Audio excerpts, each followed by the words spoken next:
बहुत बढ़िया मास्टर इशारा देत बहन, लेकिन गजब रिमझिम पानी पड़त भैया, हिम तो मजा आई। लेकिन कहल गई बा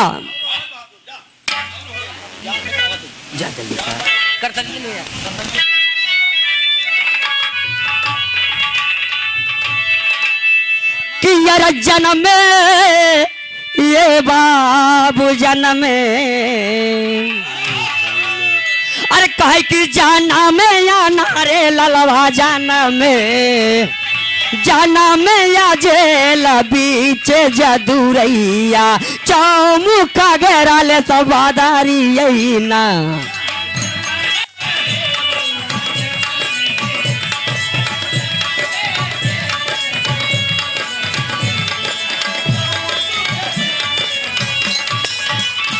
कहीं जाना में नारे ललवा जाना में, अरे जाना में या ना ये भयवा जाना में, आह जाना में नारे रजऊ जाना में, रे जाना में या जेल बीच जदूरैया चौमुखा घेरा ले सबादारिया ना।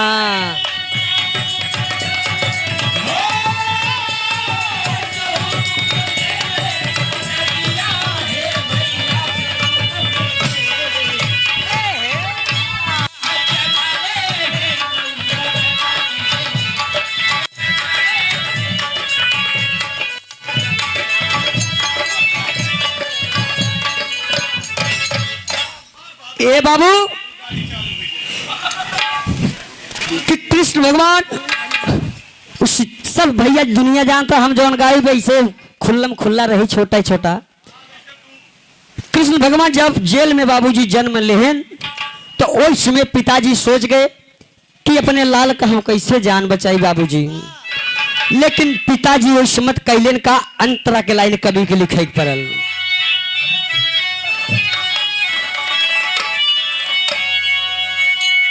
रात अधियरिया ये बाबू दिन बुधवार, अरे काधा अजीली हले नया अवतार हो,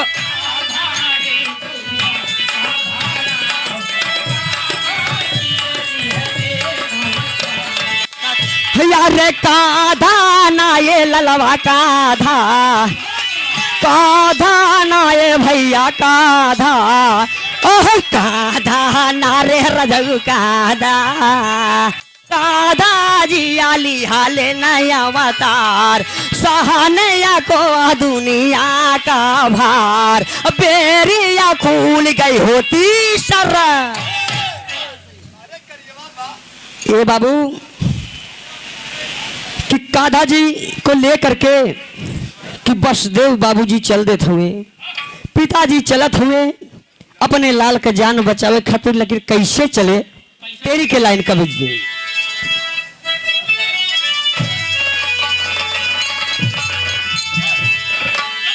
अरे कहले बसा देवा,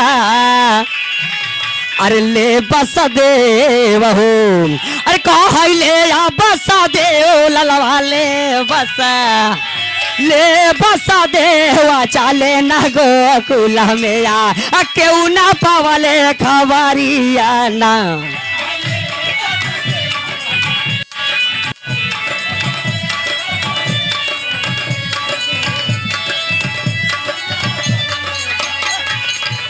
तो कहले बसा देवा हो ले बसा, ले बसा देवा हो ले बसा, अरे ले बसा नारे रजऊ ले बसा, ले बसा देवा चाले ना गोकुल में क्यों ना पावले खबरिया ना।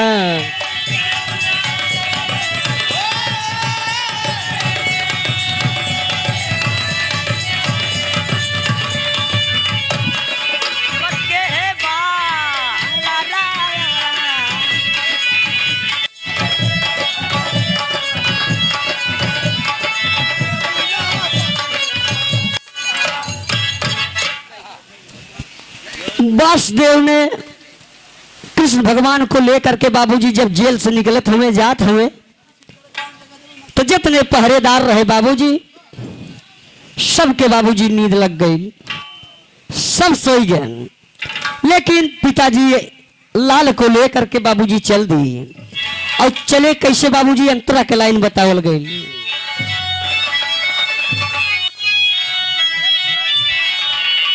कि यार बसदेव लेके चले ललनवा, कि झूरा झूरा पुरुआ बहे पवनवा हो।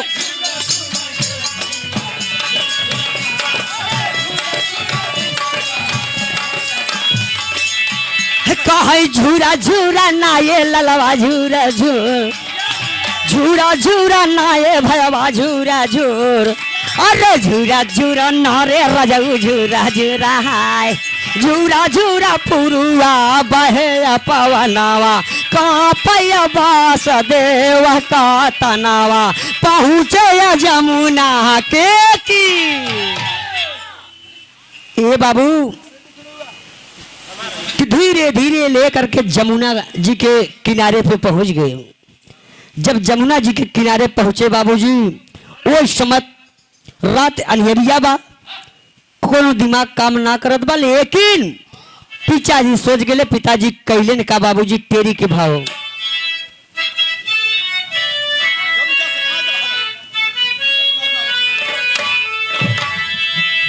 कि यार झट पहुँचे न भैया, झट पहुँचे न हो। अरे कहे झट पहुँचे न ललवा, झट पहुँचे न जमुना के तीर, सुंदर देखले लहरिया ना।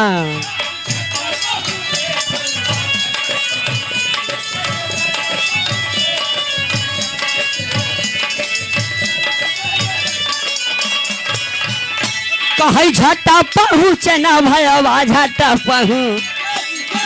पहुँचे न भैया, झट पहुँच। अरे झट पहुँचे न ललवा, झट पहुँचे न जमुना के तीर, सुंदर देखले लहरिया ना।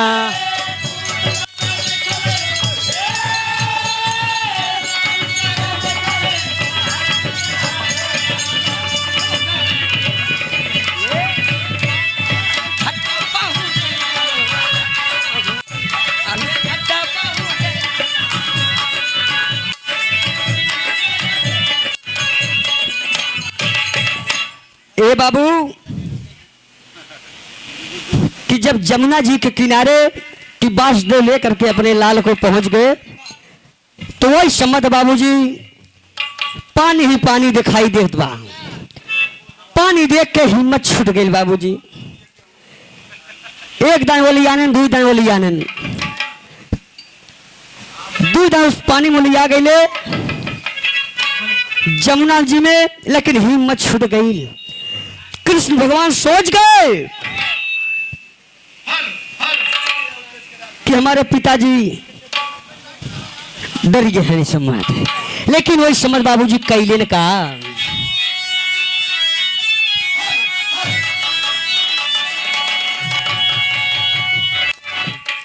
लेकिन पिताजी बाबूजी कैलन का तेरी के भाव कभी के लिखे के पड़ल।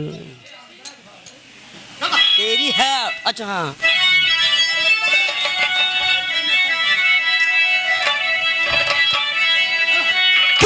जल में घुसे बाबू तीसरी बार, अरे जमुना अजील हले ना फुफकार हो।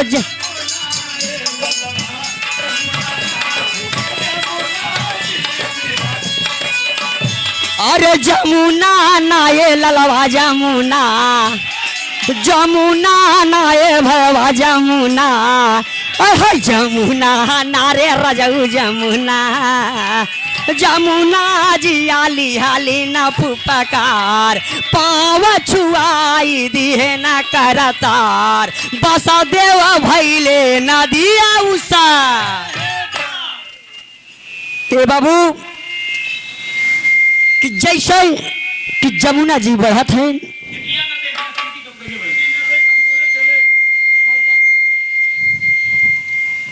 कि जमुना जी अपन लहर भरे चालू कर दे बाबूजी। लेकिन पिताजी सोच गए अब न हमारे जान बची न हमारे लाल के। तब कैसो कष्ट उठा के बाबूजी चलल जात हुए। कृष्ण भगवान अपन पैरवा जमुना जी के ऐसे छुआए देन। जब छुआए देन तो जमुना जी जब कन्हैया जी के मतलब दर्शन पाइन वहीं से घटई चालू हो गई। पिताजी बाबूजी नदी पार हो गए और नदी पार होकर के लेकर चल दे बाबूजी टेरी की लाइन बतावल गई।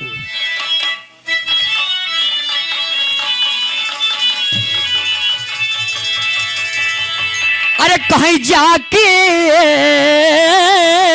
भैया जाके ना हो, अरे कहीं जाके या नारे ललवा जाके जाके या पहुँची गए न गोकुला में क्यों ना पवले खबरिया ना।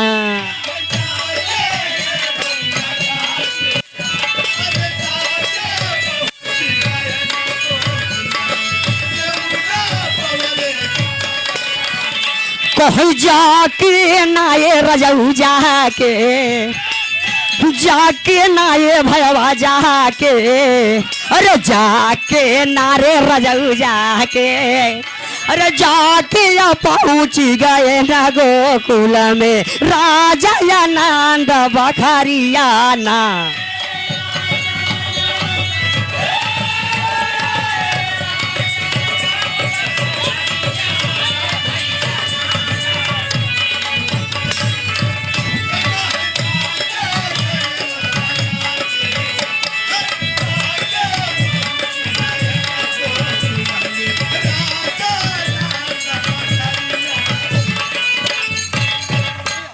ए बाबू कि जब पहुंच जात हुए रात ही रात पिताजी ले जाकर के उस लाल को कृष्ण भगवान के वहीं सोवाई के और बाद बाबूजी कैले ने कहा अंतरा के लाइन बतावल गई बा।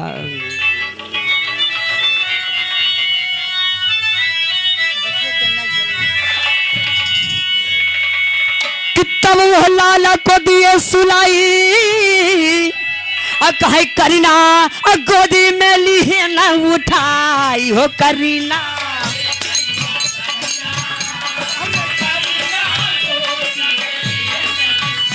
अरे करीना ना ये ललवा करीना करीना भैया करीना, अरे करीना नारे रजऊ करीना रे करीना गोदी में लिए न उठाई बस देवा वापस जेल में आई रानिया देवा की के रहा समा। ए बाबू यार कि माई की ममता गजबे होला, लेकिन ये देवकी कालीन की स्वामी कहाँ हमारे लाल को तू ले गया छोड़ के चली गया,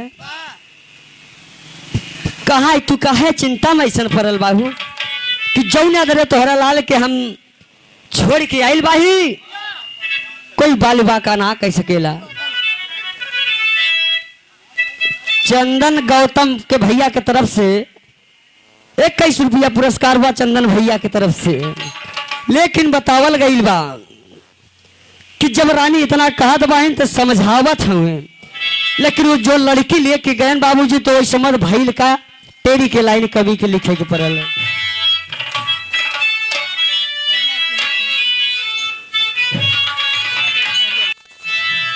अरे कहे करीना ये भैया करीना, अरे करीना ये बाबू करीना, अरे करीना ना रे राजाऊ करीना करीना कहूँ का धुन लाई सब के उजागल पहरुआना।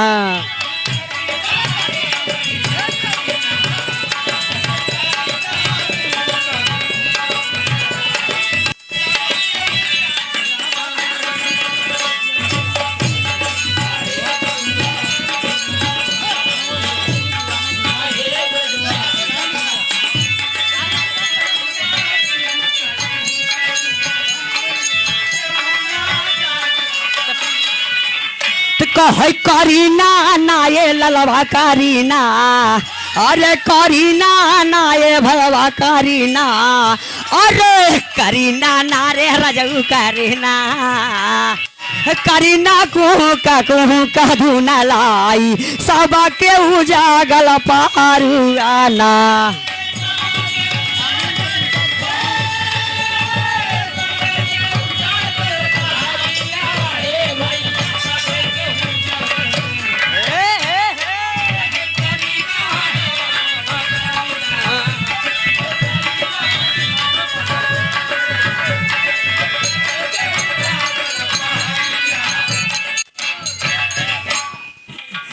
लेकिन ये बाबू लड़की जब रोवे लगल कि जितना पहरेदार रहन बाबूजी सब का नींद टूट गई। और जब नींद टूटल बा तो वो समय राजा कंस की खबर चल गई बा। जब राजा कंस के खबर चलल तो वो समय राजा कंस बाबूजी अपन तैयारी कर दिले बा। जब तैयारी कैले बाबूजी तो कौना भाव में अंतरा बतावल गई बा।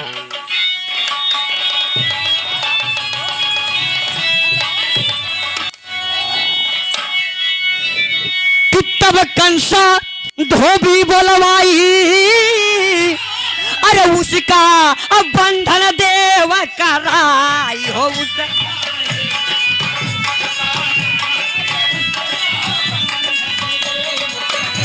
अरे उसका नारे ललवा उसका नाये भयवा उसका नारे राजा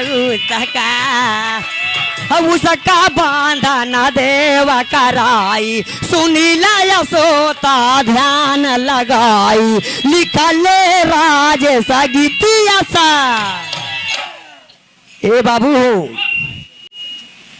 लेकिन बतावल गईल बा कि लास्ट लाइन में तेरी के भाव कैसे मास्टर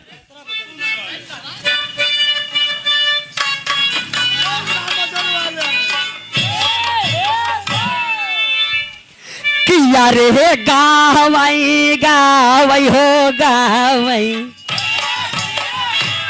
अरे गावई गावई हो गावई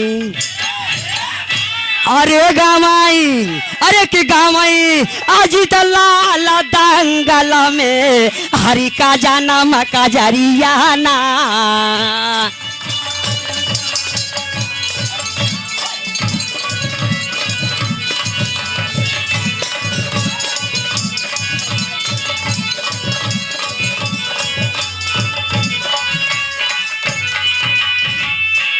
ए भैया किया रे गावई गावई गावई हैया रे गावई गावई हो गावा रे गावई अजीत लाल दांगल में हरि का जन्म का जरियाना।